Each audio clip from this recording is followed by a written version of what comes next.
taxa de complicação pós-operatória. A gente vai ter que usar aquelas indicações relativas ou absolutas para ver a necessidade da extração ou não do dente. Né? O dente está atrapalhando a redução, está com doença periodontal, está com doença em pouco, né? Então, a gente vai fazer essa fixação com uma mini placa em borda superior, Champi, tá? Champi foi o grande rapaz que inventou essa placa. E também vai poder colocar uma mini placa em borda superior e inferior, né? Mas nesse caso só tem superior, tá? Então, placa de compressão em borda inferior, placa de reconstrução em borda inferior e parafuso articular em sul. Então, esses são os cinco modalidades, 5 jeitos que a gente pode fixar, né? Uma mandíbula em ângulo, tá? Numa fratura bilateral, a gente tem que considerar a localização de onde vai ser bilateral. Pode ser em côndilo, pode ser em síntese, parassíntese, corpo, um ângulo. Então, tudo isso a gente tem que verificar. Então, em uma das fraturas, a gente vai ter que fazer essa fixação com carga suportada, tá?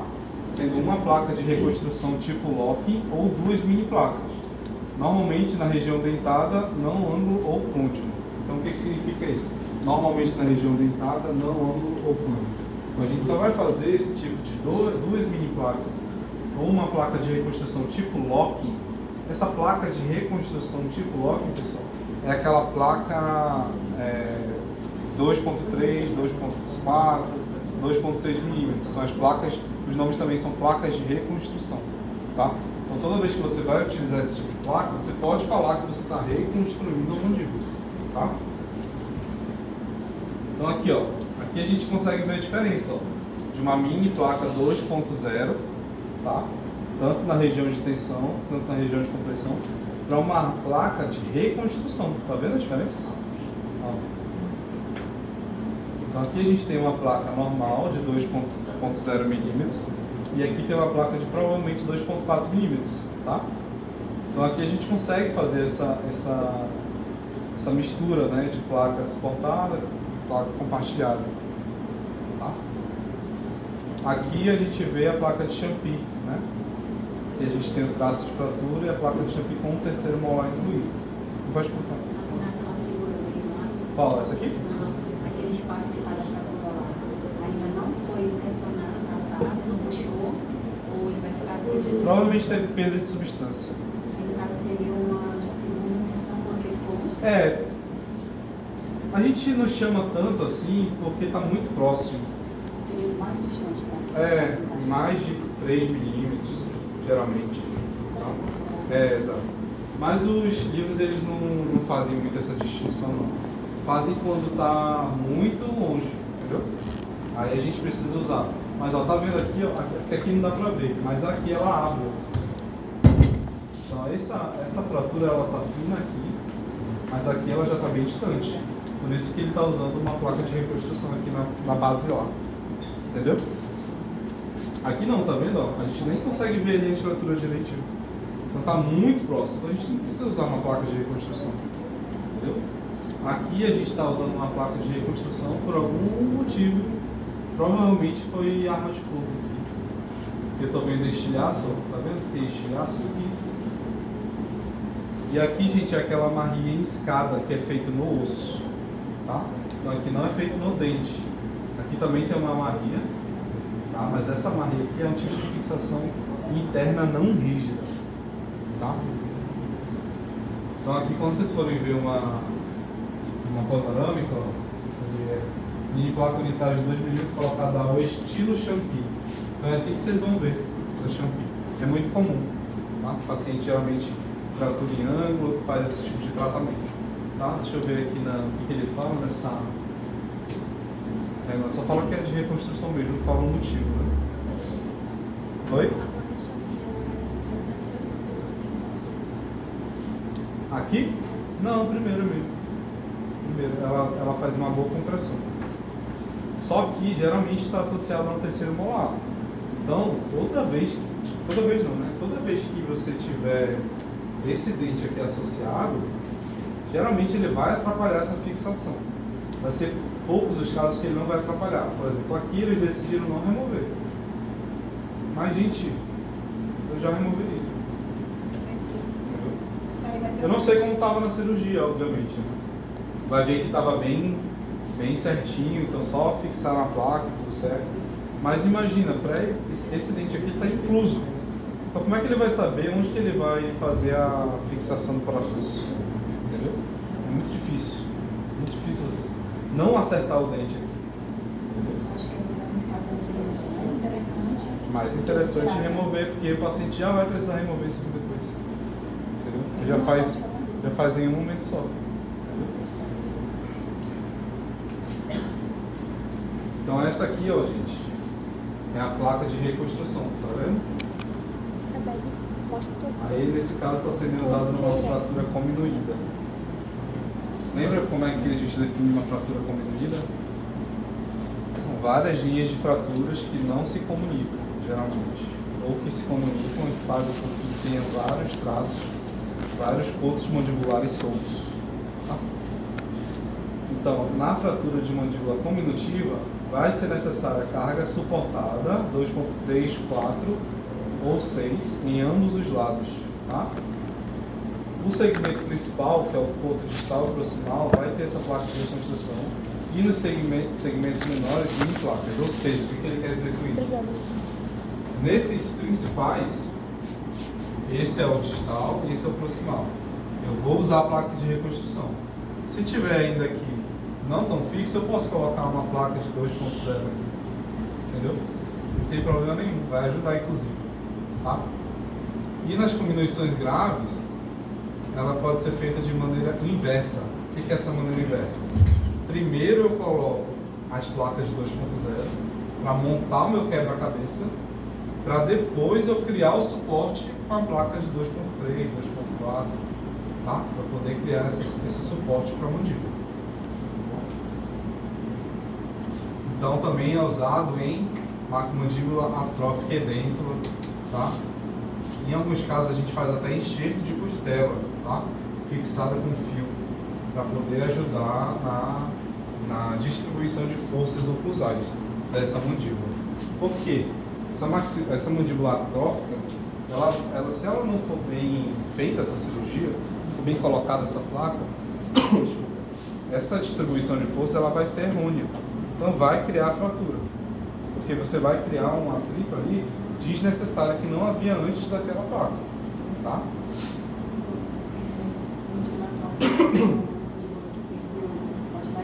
Exatamente. Mandíbula atrófica geralmente é relacionado com sendo edêntula. Então a gente perde osso alveolar. Fica só o osso mandibular meio. Entendeu? Então a gente não tem mais a parte de tensão. A gente só tem a compressão. Entendeu? Então a gente vai ter pouca irrigação sanguínea. Por quê? Porque a parte alveolar é que tem mais medula óssea. Entendeu? Na parte da mandíbula, na parte basilar, é onde a gente tem mais parte cortical, né? Que tem menos sangue. Tá? Então as alternativas, né? A gente faz o enxerto de costela dividida fixada para estabilizar. A gente pode fazer a fixação de pino esquelético. Isso aqui não é muito utilizado, tá, gente? A gente faz mais essa placa de compressão, tá? Que vai ser a placa de reconstrução do sistema locking. Sistema locking é quando é a placa parafuso, não é parafuso osso, tá? Então quando a gente fala de sistema locking é quando o parafuso fixa na placa, tá? E isso aqui é importante, gente. Toda vez que você vai usar o sistema locking de placa reconstrução, a partir da linha de fratura, você tem que ter de 3 a 4 parafusos em cada segmento. Tá? Então, o que significa? Eu tenho a linha de fratura aqui. Então, a partir daqui, eu tenho que ter no mínimo de 3 a 4 furos. Tá? Para poder criar uma resistência. Então, eu tenho uma linha de fratura aqui, eu tenho que ter de 3 a 4 furos. Tá vendo? Se eu tiver 2 aqui, não vai ter uma boa resistência. Não vai ser uma placa de reconstrução. Entendeu? Então isso é regra, tá? Então qual que é a técnica para fazer esse tipo de fixação? Incisão extraoral, por quê? Porque eu estou trabalhando com reconstrução mandibular. Então toda vez que eu vou trabalhar com reconstrução mandibular, incisão extraoral. Geralmente submentaniana ou submandibular, tá? A gente posiciona a mandíbula como um todo. Vai reduzir os fragmentos, primeiro reduzindo os fragmentos menores, tá? E depois fazer a fixação com a carga suportada de placa de reconstrução. Bem direto, bem simples, tá? Simples falando, né? Então, e lembrando que essa atrofia tem que ser menos de 10 milímetros de altura, ou seja, 1 centímetro. Imagina uma mandíbula de 1 centímetro. Quase não existe, quase inexistente, né? Então, isso aqui é um caso, por exemplo, de uma mandíbula atrófica, que aconteceu uma fratura bilateral. O paciente, a gente não, né? O autor fez um acesso extraoral submentoniano, não foi um acesso de Riston ou submandibular. Por quê? O acesso submandibular ele é 1,5 milímetros abaixo da base da mandíbula. Então seria mais ou menos aqui assim. Aqui é o aumento da paciente. Essa intubação aqui é chamada de intubação submentoniana.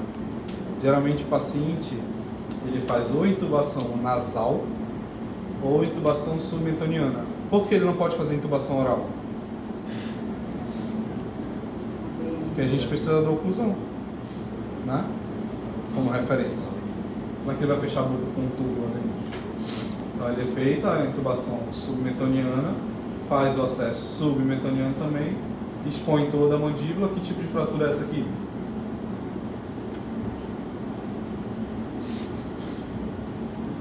Tá lá, tu tá fazendo o teu estágio, tu quer chamar a atenção do preceptor, ele te pergunta isso. Tem uma chance só. Ele falou que se tu acertar aqui, tu entra na cirurgia. Qual que é a resposta? Isso acontece, tá? Desse tipo de perguntas assim. Tem uma aqui, ó.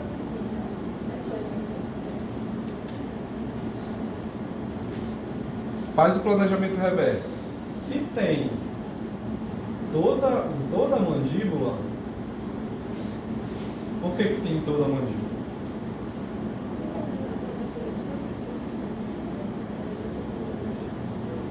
É bilateral? Bilateral? Você quer saber o tipo? É, classificação. Bilateral, em que região? Qual tipo de placa? Ele tá na região de... Tá no ângulo? Tá no corpo, né? Então. Não dá nem pra ver aqui, né? Isso que eu ia ver se você Deixa eu ver se tivesse... aparece aqui. A placa é espontânea. Tá no corpo, né? Isso, tá no ângulo. Então, uma tá no ângulo da mandíbula, eu acho. É, aqui aparece. A fratura, aqui é o ângulo, tá? É, tá no ângulo. Mas não tá aqui a fratura. Tá mais embaixo? Tá mais embaixo. Então tá no Tá no corpo, né? corpo. As duas. Corpo bilateral. Tá favorável ou desfavorável? Tá favorável, eu acho. Favorável. Isso aí. Você tem? Ele na cirurgia. Isso. Qual é o tipo de placa, então? Essa daí, ó. Essa daí, Só cara. pode se dobrar. É uma placa aqui de reconstrução. Tá? Sempre quando é assim, ó, de um lado ao outro, gente, é uma placa de reconstrução. O que é feito normalmente? Às vezes, quando é uma cirurgia eletiva, a gente imprime essa mandíbula do paciente e dobra essa placa antes da cirurgia. Porque essa placa é muito forte mesmo. Então demora muito para você dobrar essa placa e deixar ela certinha. Porque imagina que essa placa ela vem reta, dobra num dispositivo. A outra placa é na mão, a mini placa. Essa placa ela tem um dispositivo para dobrar. Mas mesmo com esse dispositivo, ainda é muito duro. Então você tem que dobrar para ficar do jeito que você quer aqui. Porque se você dobrar de uma maneira errada, ela vai estar criando força de uma maneira errada.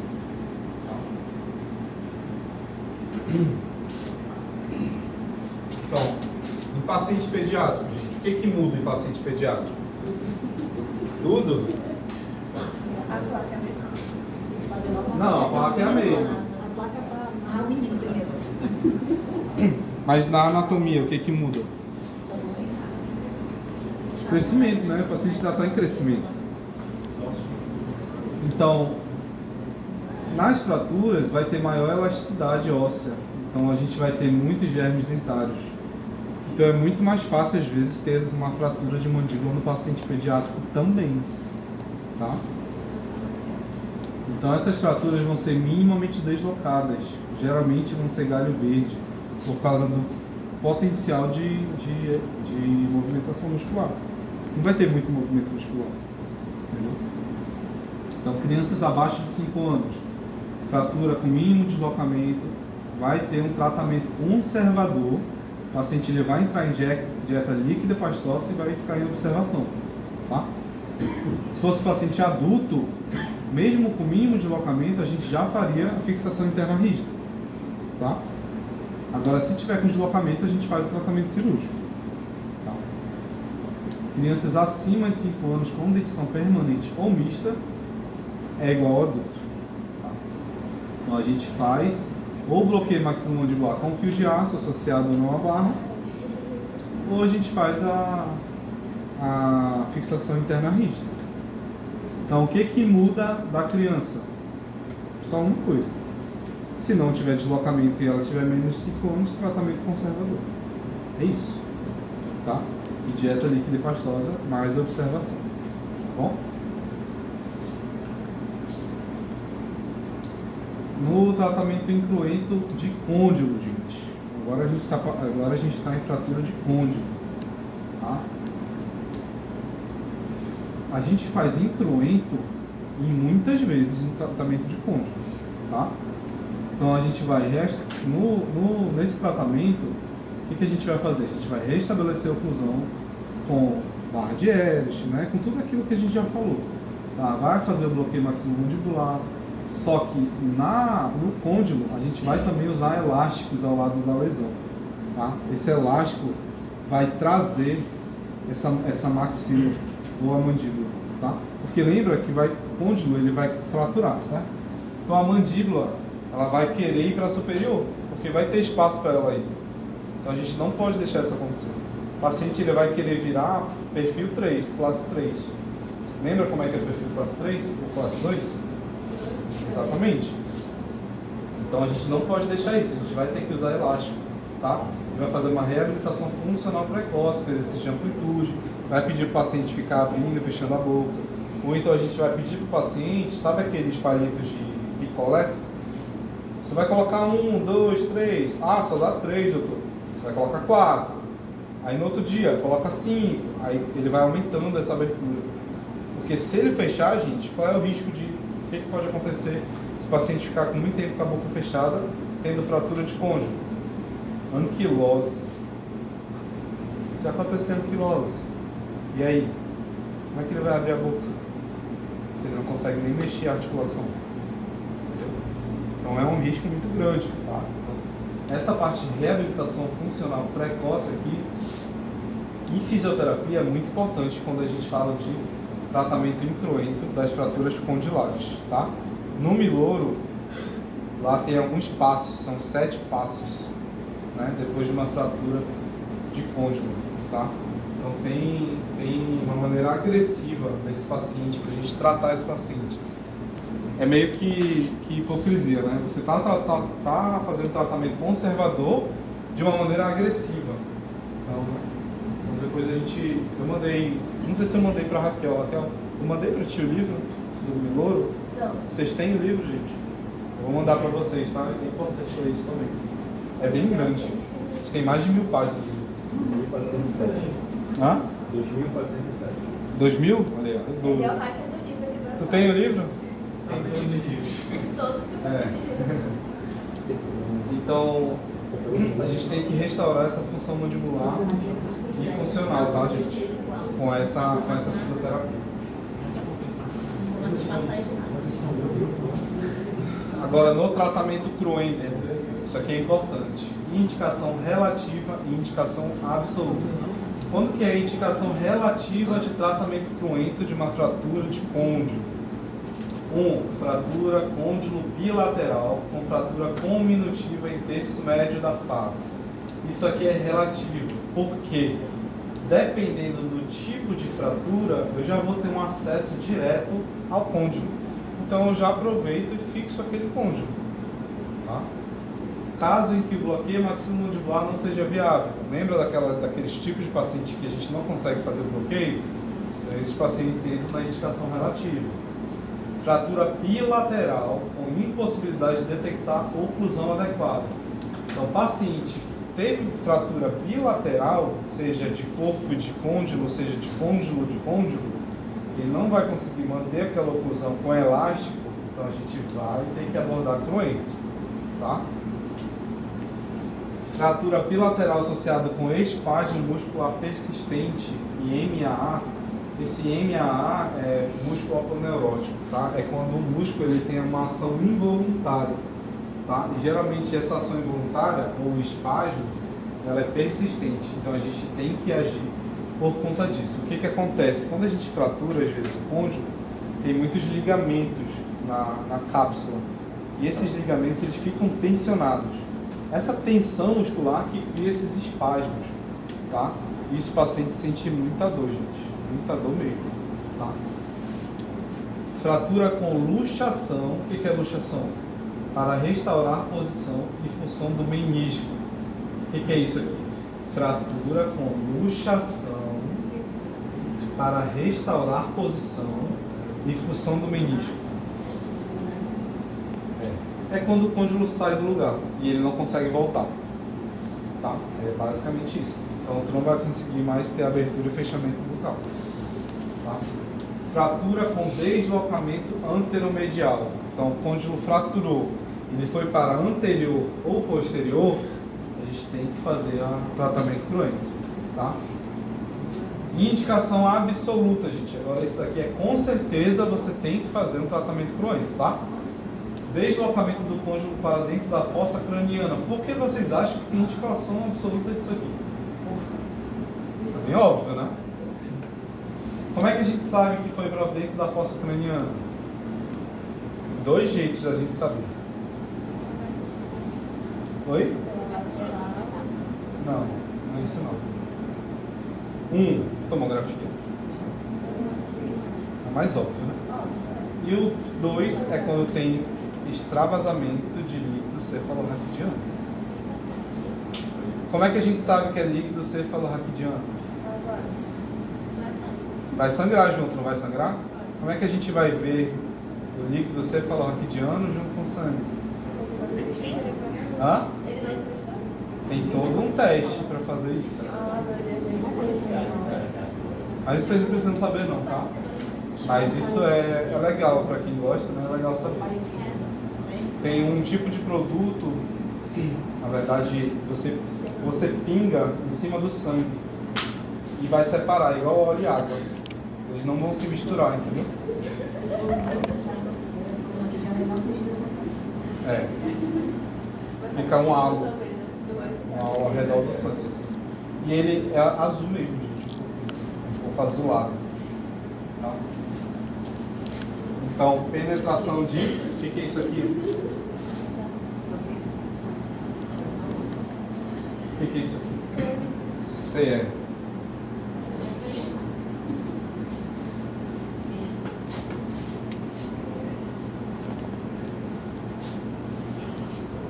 Tá pensando aí. Isso aqui é importante você já saber, pensando. Hã? Não. Fratura com luxação extracapsular lateral da cabeça do côndilo. Então, toda vez que vocês tiverem uma fratura e esse côndilo sair da cápsula lateralmente, a gente tem que fazer esse tratamento cruento, tá?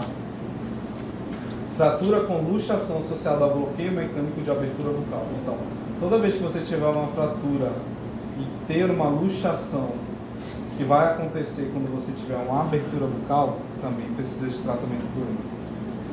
E, gente, isso aqui não acontece uma vez, outra vez, às vezes acontece tudo junto, tá? Ou dois juntos. Incapacidade de oclusão com tratamento fechado. Aí aqui entra várias coisas, né? O paciente às vezes quer tratar, ou acontece tiro, né? Ferimento por arma de fogo. Imagina uma fratura cominutiva. Como é que a gente vai tratar isso? O côndilo está esfarelado. Como é que a gente vai reabilitar esse paciente? Consegue pensar? A gente faz o esporte primeiro Não, imagina que virou pó aquele cônjuge. Não tem mais, não existe. Prótese. A gente cria um. Prótese. É, cria um que é a prótese, né?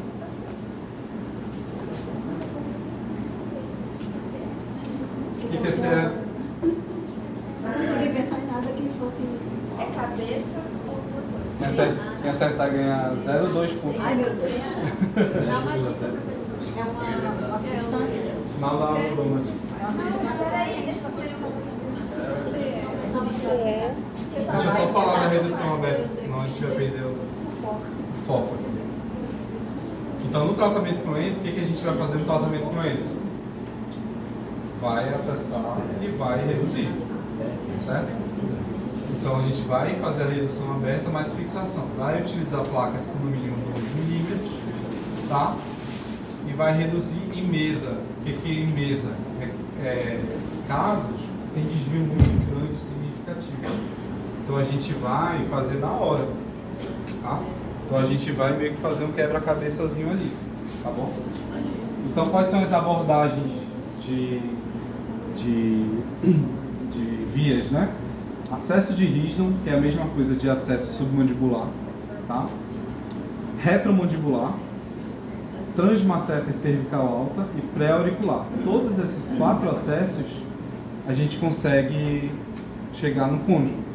O que vai alterar o tipo de acesso? Lembra da anatomia lá, do diagnóstico, das partes do cônjuge? Se é alto, se é baixo, se é na cabeça, se é no colo. Então, se for na cabeça, eu sei que o de Risdon não vai ser o melhor, porque o de Risdon, ele começa na mandíbula. Então, como é que eu vou ter acesso lá superior se eu vou começar aqui na mandíbula, de baixo? Então, o ideal, por exemplo, seria o pré-auricular, entendeu? Porque ele vai me dar um acesso padrão para fratura intracapsular e cabeça de cônjuge. Agora, se eu for fazer o de Risdon, vai ser acesso direto inadequado para esse tipo de fratura, tá vendo?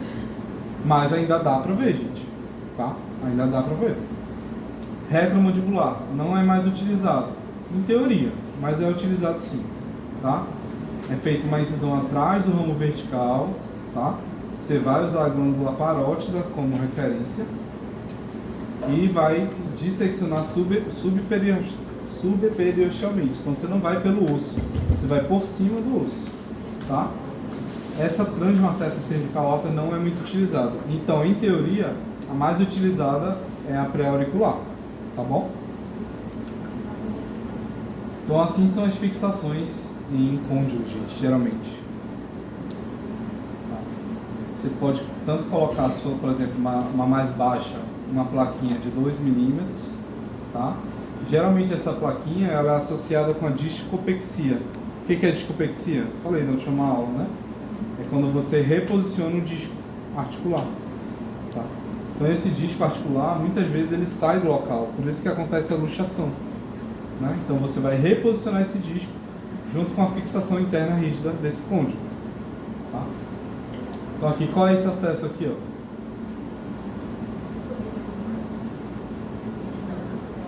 Esse é o retromandibular.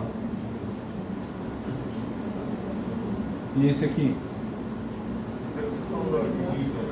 Esse é o de Risdon. Esse aqui é o retromandibular. Esse é o pré-auricular. Não, na verdade esse é o...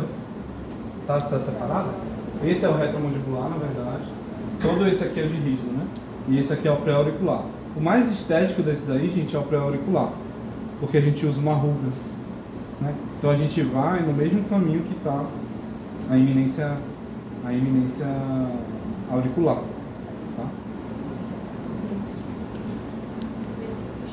Então, fratura condilar em paciente pediátrico. Você vai fazer geralmente tratamento conservador mesmo, tá? Vai fazer a redução incruenta, imobilizar por 10 a 14 dias, fazer fisioterapia nesse paciente e acompanhar esse paciente, tá? Sempre fazendo acompanhamento, tá? E em paciente desdentado, você vai utilizar uma prótese tipo goteira uni-maxilar para fazer aquela oclusão, tá? E deixar fixo aquela oclusão, deixar estável, tá? E também para manter a dimensão vertical. Lembra que quando a gente tem fratura de cônjuge, a gente perde essa dimensão vertical, tá? Então a maior importância dessa prótese é manter aquela dimensão vertical, tá? o que eu falei mais cedo das complicações? A maior complicação, gente, é isso aqui, ó. Vocês podem saber as 9, mas essa aqui é a mais importante. Anquilose temporomandibular, porque acontece muito. E se acontecer, ressecção e prótese, tá? É muito difícil você reanatomizar essa anquilose, porque você vai ter que criar um disco, tá? Depois de criar esse disco, você vai ter que reanatomizar para ficar parecido com o côndilo. E o paciente ele não fica muito satisfeito com esse tipo de tratamento não, tá bom?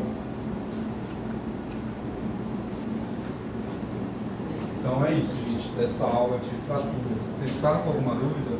É muito assunto, né?